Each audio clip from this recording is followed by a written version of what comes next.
ओम नमः शिवाय। नमस्कार दोस्तों, स्वागत है एक बार फिर से आप सभी का आपके अपने यूट्यूब चैनल खुशहाल ज़िंदगी में। दोस्तों, आज मैं बात करूंगी पूर्णिमा व्रत के बारे में।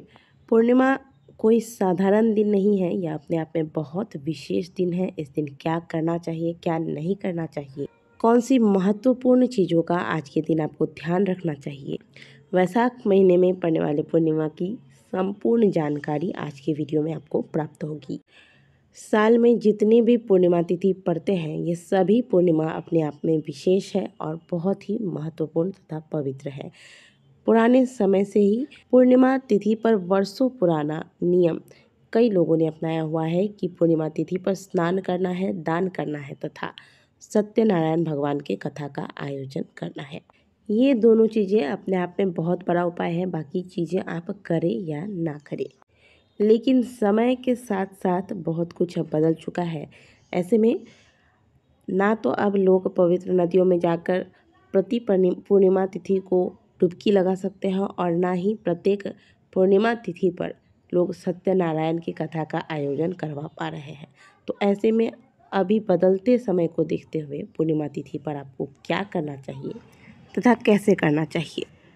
वैसे तो पूरे साल में कुल 12 पूर्णिमा तिथि आते हैं, जिनमें से कि जैसे कि श्रावण पूर्णिमा और शरद पूर्णिमा, कार्तिक पूर्णिमा, ये कुछ पूर्णिमा तिथि हैं जो बहुत ही विशेष होती है। इन्हीं में से एक है वैशाख पूर्णिमा। साल 2023 में वैशाख पूर्णिमा का व्रत 5 मई दिन शुक्रवार को रखा जाएगा और पूर्णिमा का व्रत भी इसी दिन रखा जाएगा।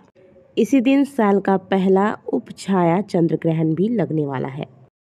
पूर्णिमा तिथि का प्रारंभ 4 मई गुरुवार रात 11:45 से हो रही है और इसका समापन 5 मई शुक्रवार रात 11:03 पर होगा।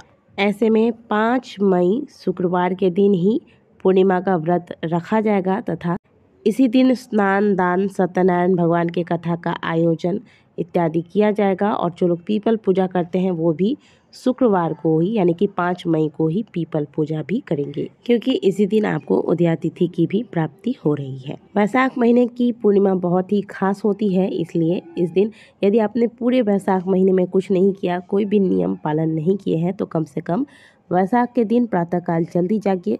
जल्दी कितना जागना है, तो आप कम से कम जब तक सूर्योदय नहीं हुआ हो इससे पहले आप जाग जाएं और इसके बाद जो भी आपके घर की साफ़ सफाई इत्यादि करनी है वो करने के बाद आप जल में गंगा जल और काला तिल डालकर स्नान करें। आज साबुन, शैम्पू वगैरह मत लगाइएगा। सूर्य नारायण को अर्घ दीजिए, तुलसी जी की पूजा आराधना जो भी आपको करनी है कर लीजिए।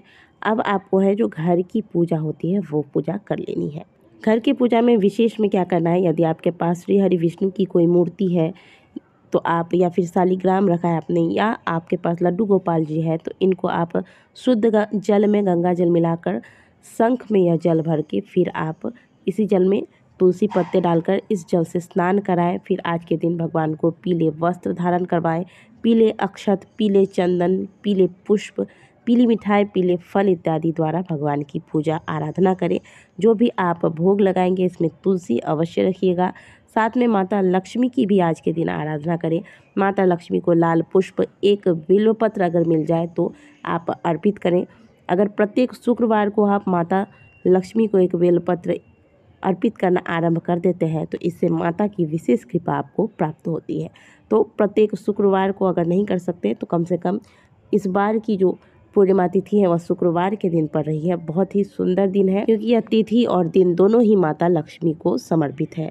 तो माता लक्ष्मी संग श्री हरि विष्णु की विधि पूर्वक पूजा कीजिए। घर के मंदिर में आज के दिन घी का दीपक लगाएं और फिर आप भगवान विष्णु के विष्णु सहस्त्र नाम का पाठ करें। इस प्रकार से घर की पूजा को संपन्न करें। अब घर की पूजा आपने लगभग 8, साढ़े 8 या फिर 9 बजे तक भी अगर संपन्न कर लिया है तो अब आप पीपल पूजा कर लें। पूर्णिमा तिथि पर भगवान श्री हरि विष्णु और माता लक्ष्मी का वास पीपल के वृक्ष में होता है। तो पूर्णिमा तिथि पर वैसे तो पीपल पूजा का जो सही समय है वो है सूर्योदय से लेकर सुबह आप 9:30 या 10 बजे तक पूजा संपन्न कर ले। पीपल पूजा की विधि में अक्सर आपको बताती रहती हूँ। 1 लोटा जल लें, इसमें गाय का कच्चा दूध डालें, कुछ दाने मिश्री के डाल दें। अब यह जल लेकर जाए पीपल वृक्ष में आप इस जल को अर्पित करें और 7 बार इस वृक्ष की परिक्रमा लगा लें। अब पूजा पाठ आपने कर लिया, अब कुछ दान आज के दिन अवश्य निकालिए। दान में आप अपने सामर्थ्य अनुसार ही निकालें। मैं आपको ये नहीं कहूँगी कि बहुत कुछ आप दान कीजिए, जितना आपसे बन सके उतना दान कीजिए।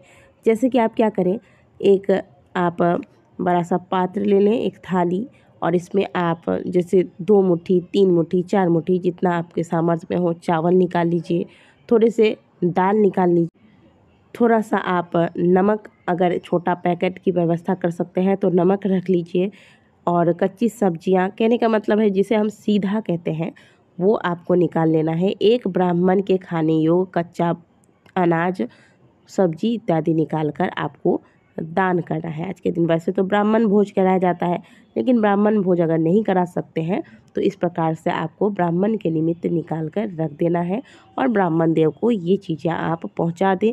और जब भी ब्राह्मण को ये चीज़ें दें तो उन्हें देने के बाद उनका चरण स्पर्श करके प्रणाम करें। अगर आप ये सब कुछ नहीं कर सकते हैं तो आप क्या कीजिए, प्रत्येक पूर्णिमा और अमावस्या को 11 रुपये ब्राह्मण के निमित्त दान निकाल कर रख दें। आप जब स्नान इत्यादि करते हैं पूजा पाठ के बाद 11 रुपये भगवान के समक्ष रख दें, और जब आपको आपके घर में ब्राह्मण देवता आते हैं या फिर आप मंदिर जाते हैं तो ब्राह्मण को देकर उनके चरण स्पर्श करके प्रणाम कर लें। जो लोग पूर्णिमा व्रत आरंभ करना चाहते हैं वो वैशाख पूर्णिमा से इस व्रत का आरंभ कर सकते हैं। और ध्यान दीजिएगा कि बाल वगैरह जो भी आपको धोने हैं, शैम्पू वगैरह करना है, एक दिन पहले कर लेंगे। पूर्णिमा तिथि के एक दिन पहले ही एक कार्य कर लें। वैसे तो इस बार गुरुवार पड़ रहा है तो आप, और गुरुवार के दिन भी शैम्पू वगैरह नहीं किया जाता, बाल वगैरह नहीं धोए जाते हैं।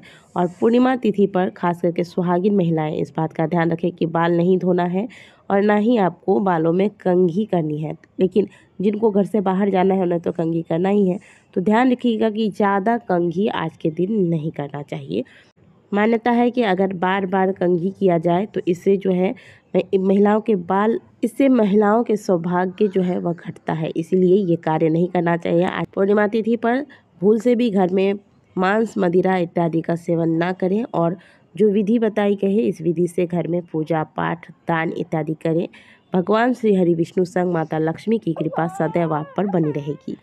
तो दोस्तों आज के वीडियो में इतना ही। वीडियो अच्छी लगी हो तो वीडियो को लाइक ज़रूर कीजिएगा, और कमेंट बॉक्स में हर हर महादेव अवश्य लिखिएगा। मिलते हैं आपसे अगली वीडियो में, तब तक के लिए ओम नमः शिवाय, हर हर महादेव।